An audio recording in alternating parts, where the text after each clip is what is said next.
Hello everyone. So here we have considered a different problem. Okay. So let's see how to solve it.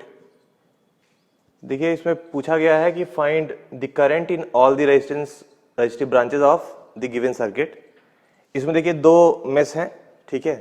इसमें एक current source मैंने यहाँ पर लिया है, ठीक है.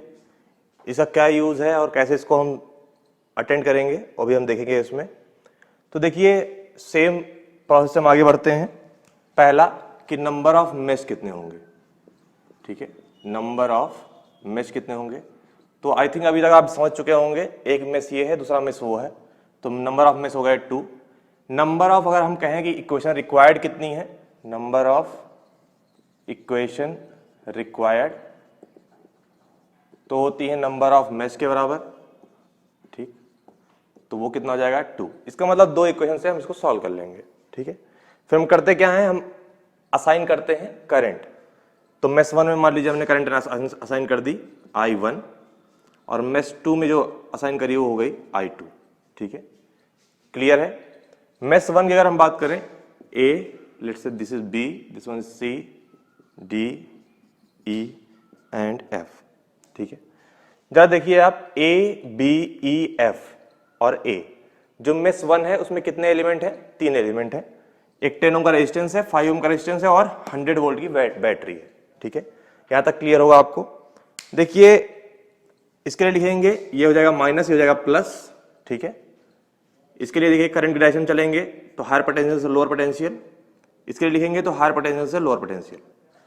केवीएल कहता क्या है कि algebraic sum of voltages in any mesh और लूप इज इक्वल टू 0.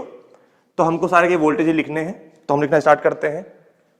तो माइनस से प्लस चलेंगे, मान लीजिए F से स्टार्ट करते हैं, चलेंगे ऊपर जाएंगे करंट डायरेक्शन में, तो पहले माइनस पड़ेगा फिर प्लस. तो हम क्या लिखते हैं, इसमें लिख दीजिए अप्लाइंग KVL इन मेश 1. तो ये जाएगा फिर प्लस 100 माइनस 10 I1. जानते हैं आप, अगर I1 की बात करें तो यहां पर क्या जाएगा I1, यहां क्या जाएगा केवल I1. इसकी बात करें तो यहां क्या जाएगा केवल I2, यहां क्या होगा I2, यहां क्या होगा I2, देन यहां की बात करें तो क्या होगा I1. यानी इस ब्रांच, इस ब्रांच, इस ब्रांच में I1, कॉमन ब्रांच में या तो I1 माइनस I2 या फिर I2 माइनस I1. क्लियर है बात. तो क्या लिखेंगे माइनस 10 I1, आगे लिखेंगे माइनस 5 I1 माइनस I2 जैसा हम पहले कर रहे थे, इक्वल टू 0, इक्वेशन नंबर 1. यहां तो कोई दिक्कत नहीं है. दिक्कत क्या है, दिक्कत है मेश 2 में. दिक्कत वो है क्या, जब हम इसके लिए लिख रहे होंगे तो क्या करेंगे, हम इसको प्लस कर देंगे, इसको माइनस कर देंगे, क्योंकि करंट डायरेक्शन में है, हायर पोटेंशियल से लोअर पोटेंशियल कर देंगे, ठीक है. देखिए इसमें वोल्टेज लिखना हो तो हो जाएगा minus 5 into I2 minus I1, ये तो क्लियर है. इसमें क्या हो जाएगा माइनस 20 इंटू I2, वोल्टेज लिख लेंगे.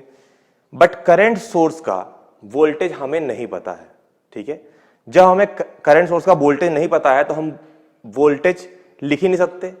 इसका मतलब 3 एलिमेंट है मेश 2 में, हमें 2 के वोल्टेज पता है, पर थर्ड वन जो करंट सोर्स है उसका वोल्टेज हमें नहीं पता है.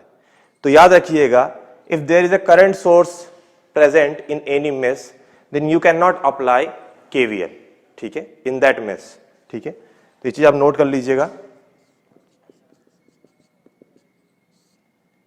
KVL can not be applied in any mesh if a current source is present in that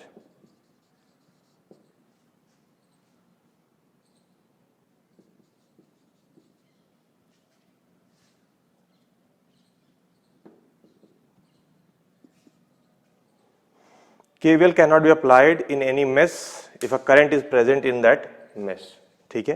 तो ध्यान रखिएगा, अगर किसी भी मेश में करंट सोर्स है तो आप KVL नहीं लगाएंगे, तो करेंगे क्या फिर. आपको इक्वेशन चाहिए, आपको कितनी इक्वेशन रिक्वायर्ड है, यहां पर देखिए 2 इक्वेशन रिक्वायर्ड है.